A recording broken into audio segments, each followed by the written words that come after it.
When my best friend Cal and I started the channel, it was just for fun. Urban exploring in New York City had been our thing for years, and YouTube was just a way to share it.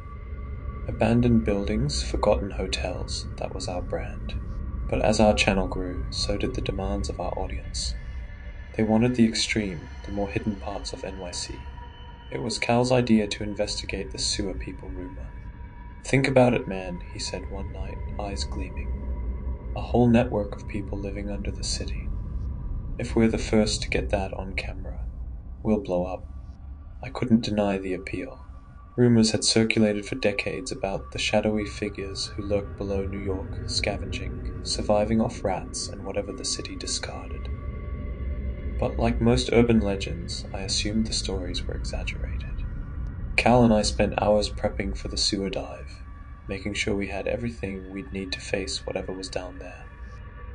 We packed our bags with essentials, extra water, enough to last us for hours, and spare batteries for the flashlights, since darkness would be our worst enemy. I grabbed a few granola bars too, just in case we got stuck down there longer than planned. To keep any sewer pests at bay, we duct taped our pant legs and sleeves, sealing off every gap to make sure nothing small and unwelcome could find its way in. With our gear packed and GoPros ready, we made our way to a manhole cover in a quiet corner of the city. Cal pried it open, the metal scraping against concrete with an echoing screech, and we peered down into the black void below. The stench hit us first, a mix of mold and filth. Cal shot me a quick look, a mix of excitement and nervousness on his face. "Well, I guess this is it," he said before turning on his GoPro. He shot me a grin before he head down first, his flashlight beam slicing into the darkness. One rung at a time I followed him, my hands gripping the rusty metal as we descended into the underbelly of the city. The sounds of the street above faded with each step, replaced by the steady movement of water echoing around us, and the hum of distant machinery. When our feet hit the wet concrete below, we stood there in the dim beam of our flashlights, our eyes adjusting to the darkness. The walls were slick with grime and patches of mildew growing along the cracked cement. Somewhere in the dark, we heard a faint scuttle, the unmistakable skitter of rats just out of sight. Among the gear, I'd packed several rolls of reflective tape.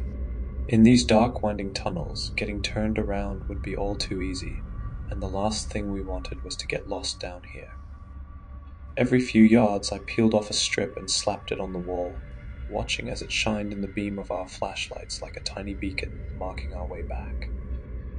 It felt reassuring, each piece of tape reflecting back to us, a reminder that we had a trail back to the exit, no matter how far in we ventured.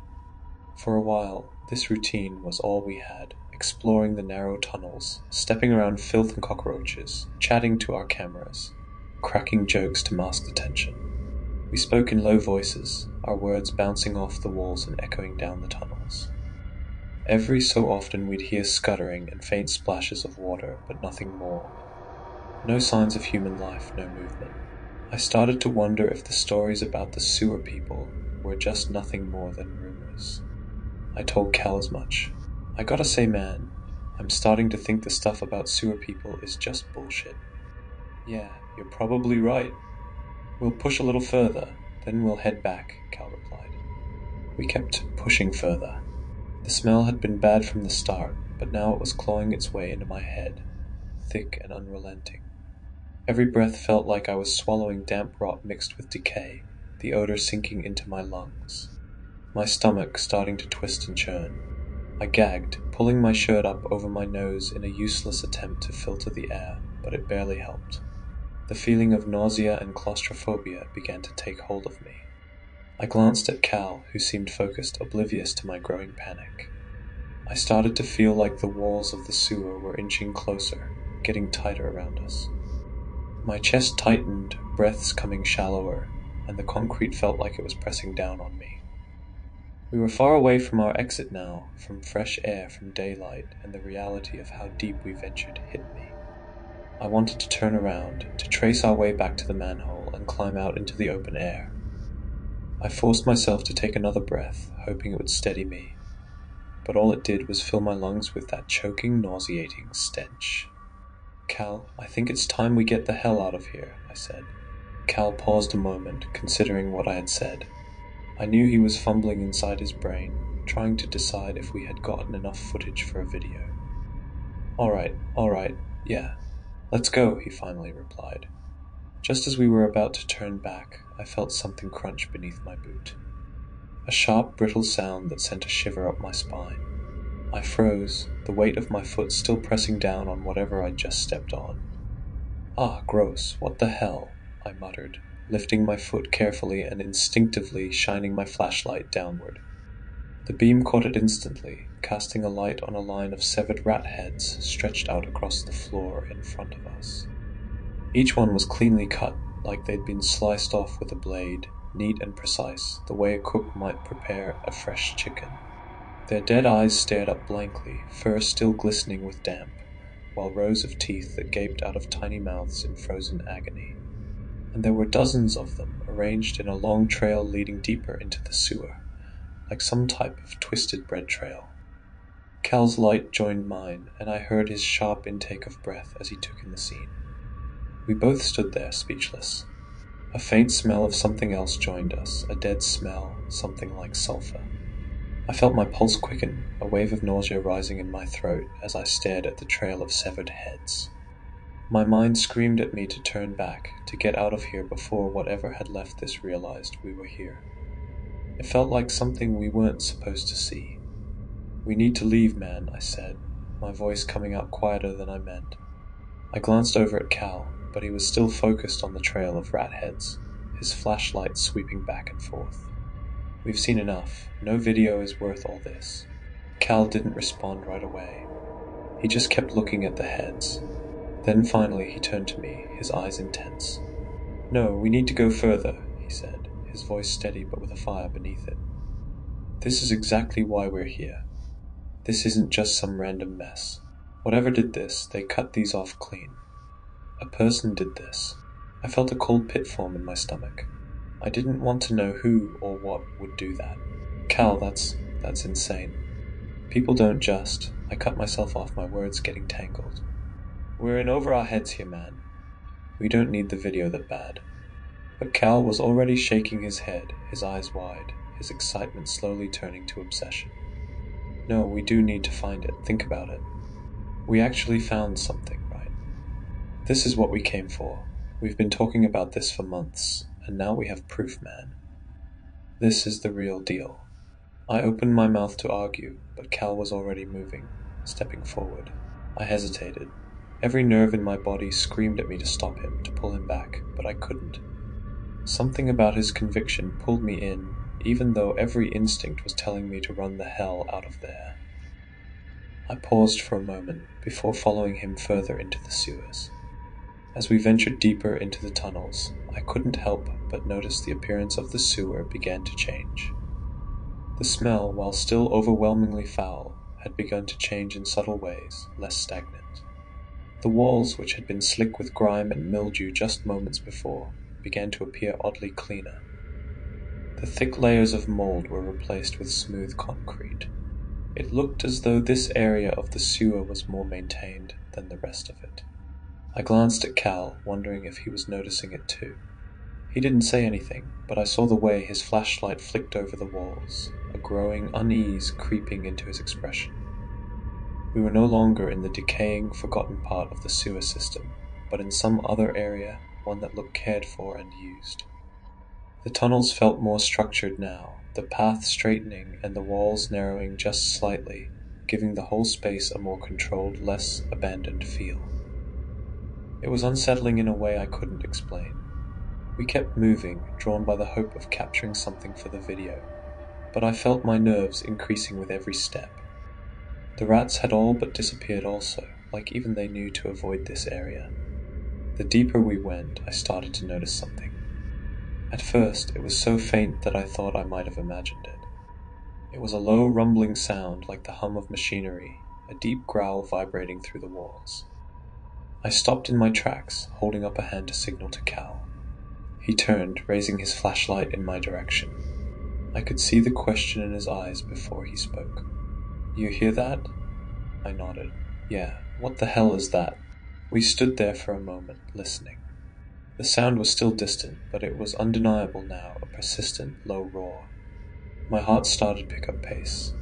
"Let's keep going," Cal said, his voice tinged with excitement. "I think we're getting close to something." I hesitated, but Cal had already started moving forward again. Against my better judgment, I followed him. As we pressed on, the sound grew louder, and we realized something unsettling. It wasn't a roar at all, it was voices. A low murmur, like a chorus, layered and overlapping. Dozens, maybe hundreds, all blending together in a constant, unintelligible hum. The closer we got, the more it became like a crowd, the way a school lunchroom sounds when you're standing in the hallway. Chatter, laughter, some raised voices, all of it happening at once. I shivered involuntarily. This wasn't what I'd expected to find when we started this. I didn't know what I expected to find down here, but it was not this. Cal's eyes darted around, scanning the walls and the tunnel ahead. Curiosity, obsession, I could see it in him, a hunger to know what was just beyond that next bend. And I couldn't deny it, I was just as desperate to know. I felt my pulse race, as if we were on the verge of discovering something huge, something we were never supposed to find. We pushed forward, each step in sync now as we approached the source of the noise. The voices grew clearer, louder, and yet still completely unintelligible, a garbled blend of human sounds. "Stay close," I murmured, the hairs on the back of my neck standing on end. We rounded a corner, and the source of the noise came into view. I froze, my flashlight flickered in the dim light, and I nearly dropped it. We had entered a massive clearing in the middle of the sewer system. It was like some kind of underground hub, a junction. A place where several tunnels converged, creating a central location. There were dozens, no, hundreds of people. They were dirty. Grime was smeared on their skin, their clothes ragged, some in nothing more than tattered scraps of fabric, others in what looked like makeshift clothes, pieced together from whatever they could find in the tunnels. Some had bandages wrapped around their arms and heads, others limped as they shuffled around the clearing. They looked wrong. Hunched, disjointed, their limbs moved with jerky, unnatural motions like they didn't fully understand how to walk properly anymore. Their faces were obscured by the shadows, but I could see the glint of eyes, eyes that were too wide, too bright, like they had been adapted to the darkness. We didn't belong here, no normal person does. They muttered, grunted to each other, their speech broken and garbled. The few words that escaped their lips sounded like a twisted form of English, nothing coherent, just guttural sounds. I felt a chill crawl up my spine as I took in the scene. This was wrong. These weren't homeless people or squatters living down here. They were something else. Something more. Then my eyes locked on something that made my breath catch. At the center of the clearing, standing on a raised platform made of old broken concrete, was the leader. The man, if he could even be called that, was tall, or had been at some point. Now his posture was crooked, hunched over like a vulture. He wore a crown, something pieced together from what I assumed were rat bones, broken shards of glass, and bits of trash from the sewer. It looked grotesque, a twisted mockery of something royal. The crown was perched unevenly on his black, oily, matted hair. But I could see the glint of his eyes as he surveyed the crowd, his expression calm, like he was the ruler of this entire underground kingdom. It was all so surreal. These people, if they could even be called that anymore, were standing in this cavernous space. In the center, they surrounding a massive pile of rats, hundreds of them, maybe more. They were piled high in the center, with the leader overseeing the rat feast like some kind of grotesque ritual. "Jesus Christ, it's real," I heard Cal mutter beside me. He wasn't even trying to hide the awe in his voice. I could feel the fear crawling up my spine now, the air pressing down on me like a weight. This was no longer just some urban legend. This was real, and we were standing in the middle of it. As I stood frozen in place, trying to process what I was seeing, a new sound pierced through the murmur of voices.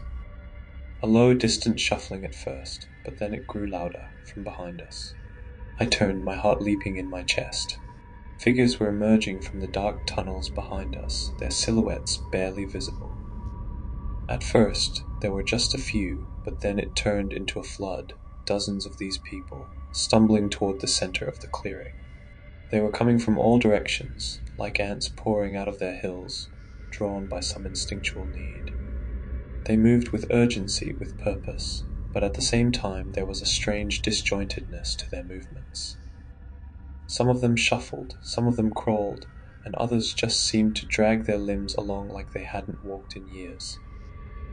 The stench grew stronger as they piled in. The rancid, sour smell of bodies and decay thickened in the air, mixing with the overpowering scent of rats. I could feel it choking me, making me gag as my stomach heaved. As the bodies poured in from behind us, the next thing I knew, we were being shoved forward, pushed into the heart of the crowd. The smell was suffocating now, and I could feel my heart pounding in my chest as the noise grew louder, the voices of the sewer people mingling with a chorus of strange, guttural sounds that made my skin crawl.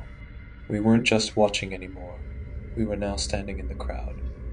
We had joined it. "Shit!" I gasped, my feet stumbling as I was pushed further into the group. I felt hands brush against my arms, cold and clammy. I tried to push back, to fight my way free, but the crowd was too strong, too dense. My flashlight bounced wildly in my hand as I was shoved again, deeper into the center of the clearing. People, things, limbs were bumping against me, pressing in from all sides, their skins slick and cold with grime. I could hear their breath, heavy and labored, and the low guttural muttering as they moved past us. And then I saw it, the leader, standing on his makeshift platform, staring down at the chaos unfolding below. The glass and jagged rat bones in his crown seemed to gleam in the dim light. He raised his hand slowly, and in that moment the entire crowd fell silent. I didn't know what it meant, but I knew it wasn't good. I could feel my chest tightening, my breath coming in shallow gasps as I looked around. The people were all staring now, some with wide, hungry eyes. The king, as I started to think of him, raised his hand again, a slow, deliberate motion that commanded the crowd. His eyes flicked from person to person, and as if on cue, the crowd began to shuffle forward, toward the massive pile of rats in the center of the clearing. One by one, people stepped forward, bent down, and grabbed rats from the pile. They didn't hesitate, their hands trembling as they selected their prize, some ripping the poor creatures free from the heap, like they were choosing cuts of meat at a butcher's stall. Then they turned and retreated back to the edges of the clearing, crouching down to wait patiently. A sick realization hit me like a punch to the gut. This was some kind of feast. My heart raced as the crowd shifted, pushing me closer to the rats.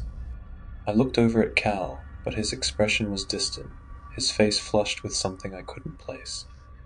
His eyes were fixed on the rats. I felt the crowd pushing me forward, and before I could even think about what I was doing, I was right there, standing at the edge of the pile. The rats were piled high, some of them twitching, others limp, their bodies cold and stiff. The scent of death hung thick in the air, a noxious mix of decay and rot that clung to the back of my throat. I didn't dare breathe too deeply. Not now. I glanced around at the others, at the people who had already taken their rats, and saw that no one was looking at me, no one was paying attention.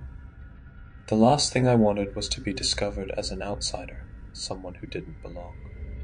I couldn't risk it, so with shaking hands I bent down and grabbed a rat. It was cold and stiff beneath my fingers, its fur matted and slick with filth. The weight of it was almost comical at first, like I was holding something that didn't belong in my hands. But I held onto it tightly, trying to ignore the disgust that bubbled up in my throat. Up close, the pile of rats was even more massive than I thought. It was a huge, mountainous pile. There were thousands of them, more than I could ever count. Their eyes were wide open, frozen in a permanent state of terror, their little bodies twisted and mangled. I felt a shiver crawl up my spine as I imagined the horror of whatever had made them like this. But the people around me were all so calm, so unbothered by it. It was as if this was just normal. I could feel the tension building inside me, but I gritted my teeth and held onto the rat, walking slowly, head down, back toward the edges of the crowd, just like the others had done. I couldn't let anyone know. I couldn't let them see that I was different, that I was scared, that I didn't belong here. I swallowed hard and forced my legs to move, my body stiff and rigid as I made my way through the crowd.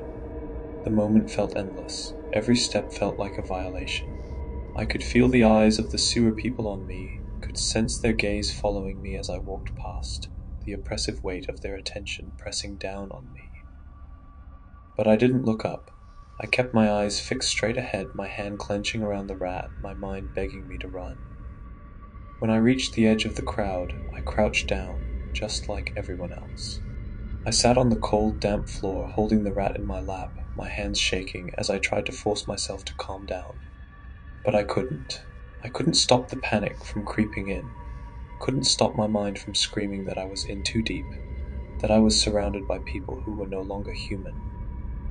And yet, I had just done the same thing they had, picked a rat from the pile, just like them. I knew that something was about to happen. Something horrible. Something I wasn't ready for. But I had no choice but to wait.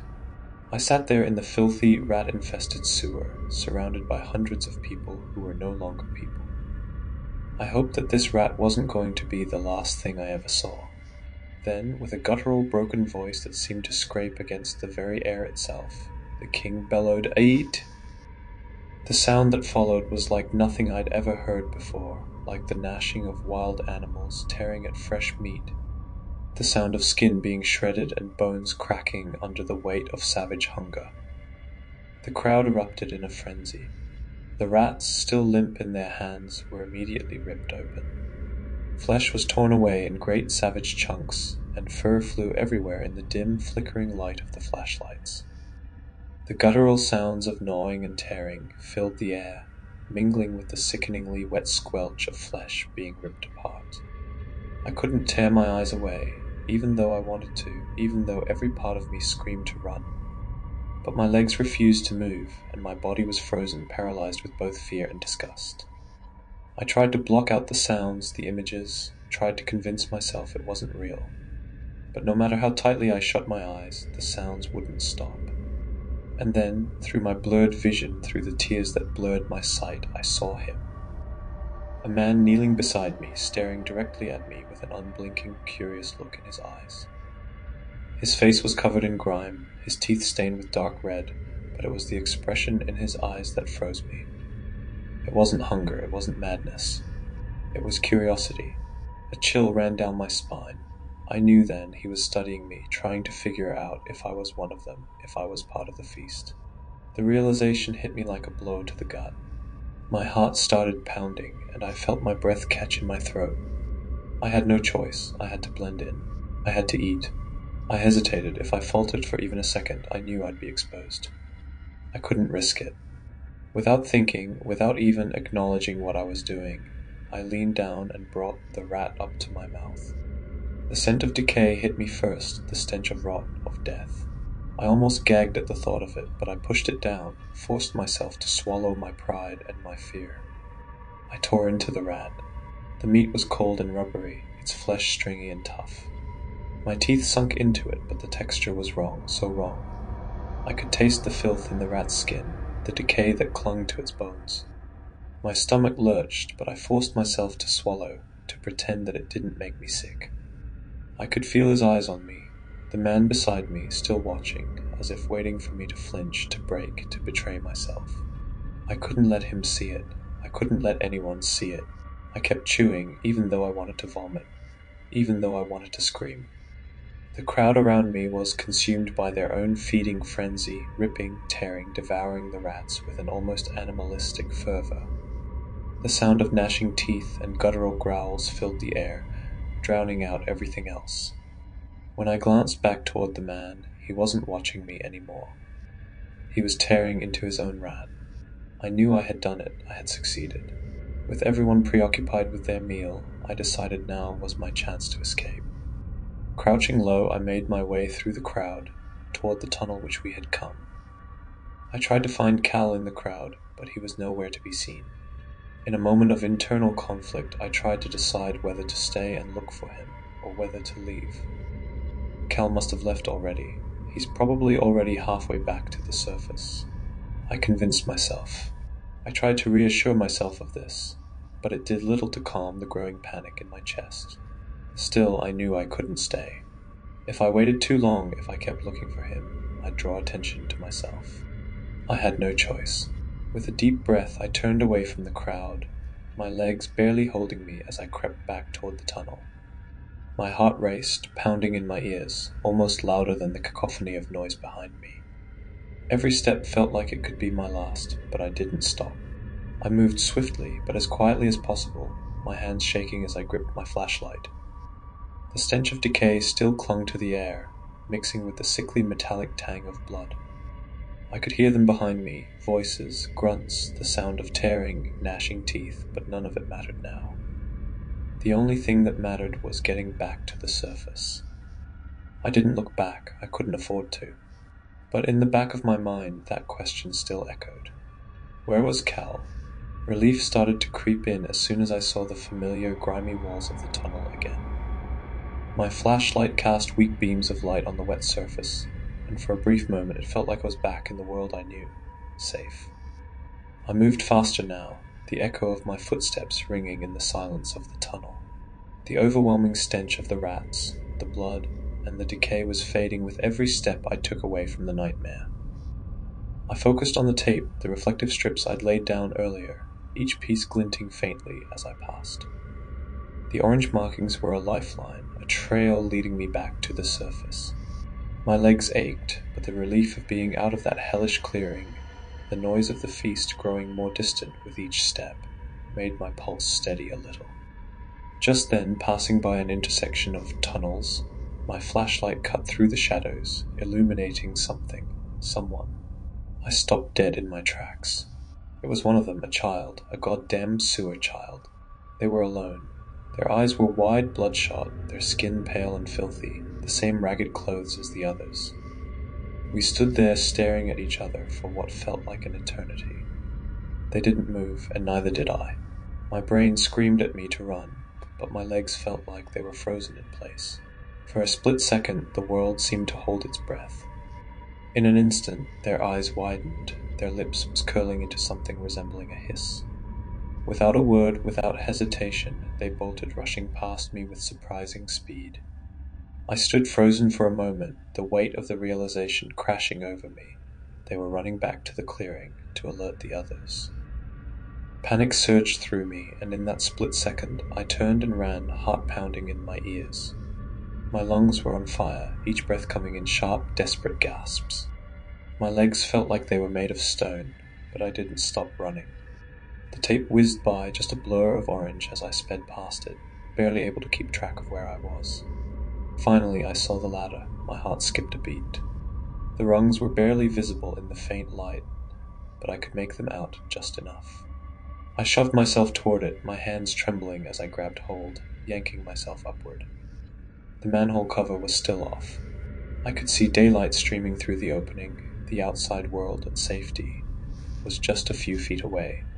I didn't hesitate. My hands scrambled for the ladder as I hauled myself up, every muscle in my body screaming, but I didn't care. Freedom was right there, just above me.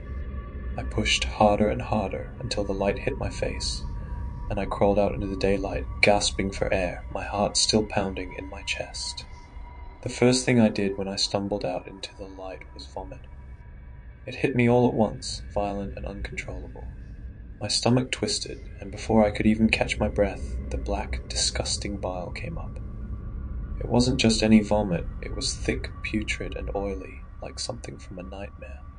My body convulsed, and I couldn't stop it. The rat I had eaten, the taste, the texture, the sickening act of it, came rushing back. I threw up everywhere, all over the ground, the reek of rot and bile filling the air. I barely had time to brace myself before it came again. It was like my insides were churning as if they wanted to escape my body entirely. The horror of what I'd just done, what I'd been forced to do, felt like it was coming out of me in waves. I looked around, hoping, praying that Cal managed to make it out before me. But there was no sign of him. I waited outside the manhole for hours, pacing back and forth, staring at the dark hole, hoping he'd appear out of it, safe and sound. But he never did. I went to the police, my hands shaking as I tried to explain what we'd seen. what I'd experienced down there. I showed them the GoPro footage, hoping they'd take it seriously. I thought for a moment that they might. A detective brought me into a room and watched the footage on my camera. They took the GoPro and assured me they'd take care of it. For a moment I believed them and felt a feeling of relief. But as I left the police station that day, deep down, I couldn't shake the feeling that I'd just made a huge mistake. When I went back to the station to check in, they acted like they had no idea who I was. They denied ever having talked to me, denied ever seeing the footage. And then, to make it worse, they threatened to arrest me for trespassing if I didn't leave the station immediately. The footage, the evidence, it was all gone. They never gave it back to me. They covered it up and acted like it never happened. Cal was reported missing, but they chalked it up to him just running away, maybe with a girl or something. He was an adult after all. I've never seen him again, and I know now with a sickening certainty that he either got discovered by them and met a terrible fate, or arguably worse, he's still down there, trapped, forced to join them, that he's now one of them.